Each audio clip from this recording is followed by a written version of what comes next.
welcome back to my channel. Today I am going to be scrapbooking with a cut file from Paige. I'm here for her cut file design team today, and I want to make a page that's going to coordinate but not exactly be a double page spread. So I have this page that I made quite a while back, and I have some photos that go with it but are different, and I don't want them to be one big double page, but I want them to feel like they can belong together.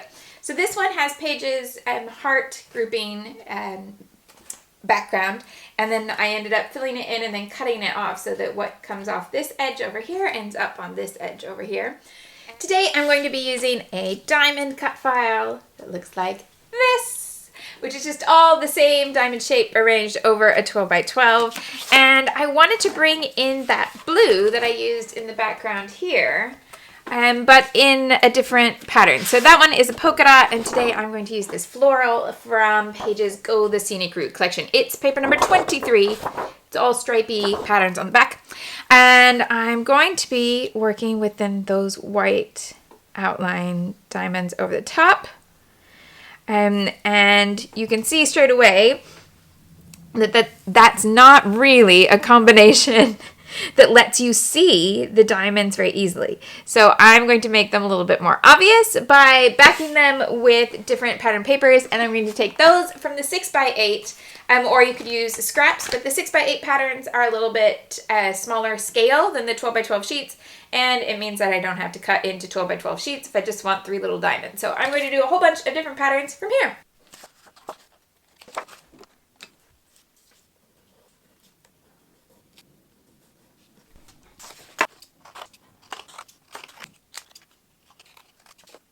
Now, with a cut file and backing it, you can, of course, get your machine to cut the backing pieces for you.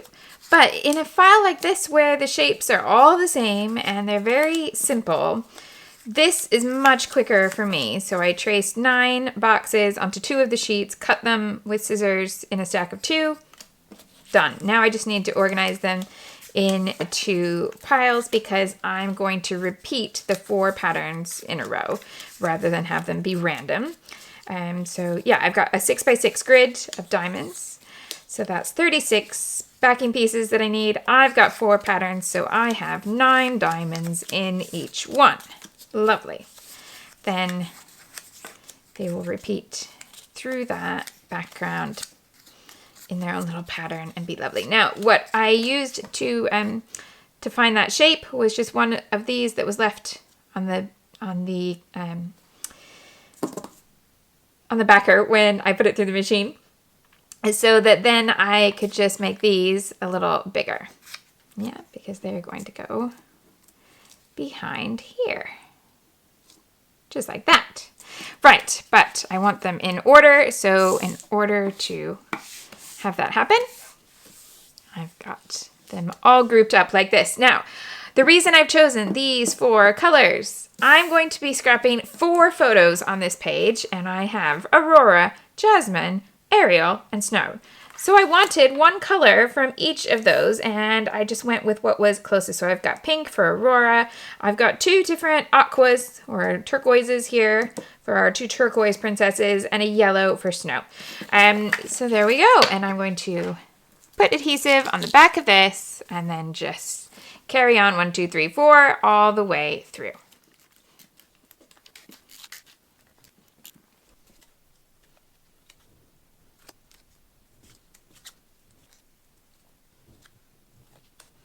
Now, will I've got the pattern right?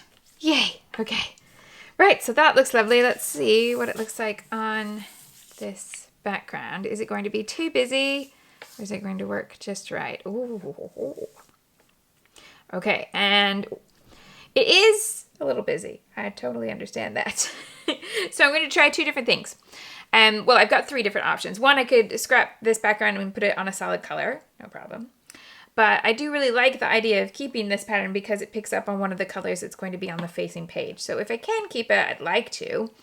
But the other things I could do to keep it a little separated. One, I could put white in these spaces here. And or I could put the whole thing on pop dots so that it's sitting up and you get those little shadows inside, and that will help it stay a little bit separate and kind of just makes a little bit more visual sense sometimes.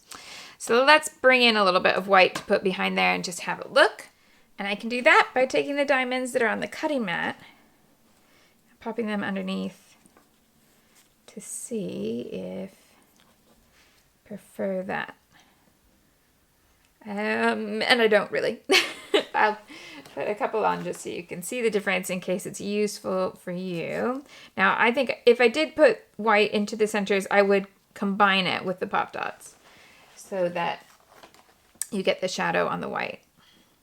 So if this were underneath and it's picked up, I don't know how well you'll be able to see that there, but you would get some shadow that would help it be separate. But I'm just going to put the shadow straight onto that pattern background because I like a lot of patterns, so it's not going to be too busy for me. I love it. 11 million pop dot backs later. I'm ready to put it on. Here we go. See if I can get it square. There. And that shadow separates it from that floral background. And now I am ready to start working with my photos. So I have 4 photos. They're all portraits, and what I've done is crop them to the 3:4 ratio and put them 2 up to a 4:6 using the Project Life app, but you can do with lots of different apps or your photo software. But then I've printed it onto a 4:6 with white borders, so that makes them smaller. The finished size of this print is 2.5 wide rather than 3. Yeah. Okay, so I'm going to crop these down and start working on a piece where I can put all of them on top of that background. I don't really want to duplicate any of the patterns I've put here already in the mat that's going to hold all 4 of these photos, but I don't want to introduce new colors either. So I've gone back to an older paper here just to get a nice, simple, it's textured and it's got a little bit of ombre, but it's not going to introduce a whole new pattern. No new floral, no new polka dot, anything like that. Yep, and so that can go around all 4 photos.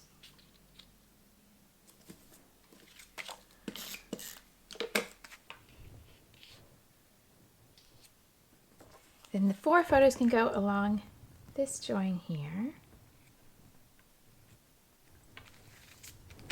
And I can start tucking things in behind. So I'm going to use this Bloom Street journaling card and overlap this piece from Go the Scenic Route. And I'm just going to stick them together first before I do the journaling so that I end up knowing where I should stop my lines in the writing. Move it over just a little bit. Those are going to be tucked under there.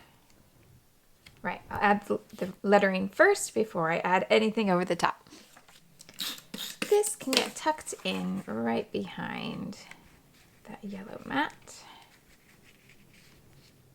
Then I want to run a few little things along the top here. So let's see where I can fit so that I keep the journaling legible. So I'm going to move this one all the way over to here. This one over to this side. These puffy stickers are from Bloom Street. And the blue sticker there is from Go the Scenic Route.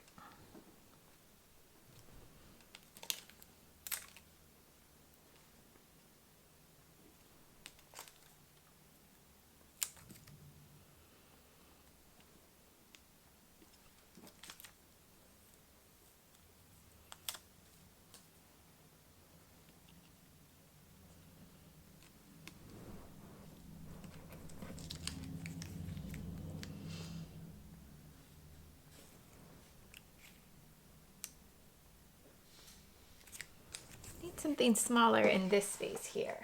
Let's have a look at the Bloom Street stickers in case there's a piece that's just about the right size.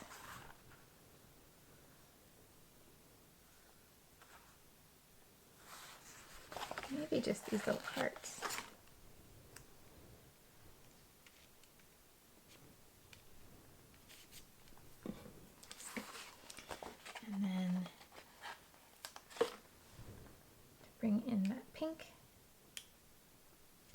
little heart in at the end. So just a little run of small things there.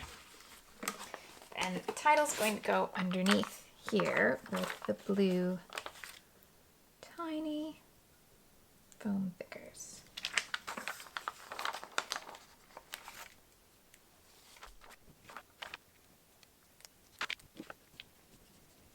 To finish this, I want to add some confetti, and I want to bring this navy up into this area. I've got some darker blue in here, but I have 3 little navy blue enamel pieces left in here. So I think a little triangle of these. Put one with this heart. And then one up here on the globe. And then I can create a little bit more color next to each of those. Actually, the small one would probably fit better down here, so I can bring the big one up here. Another larger one here. And then, let's see, I can add in yellow. And this one kind of has 3 already with that pink sticker there. Let's bring that lighter blue up here.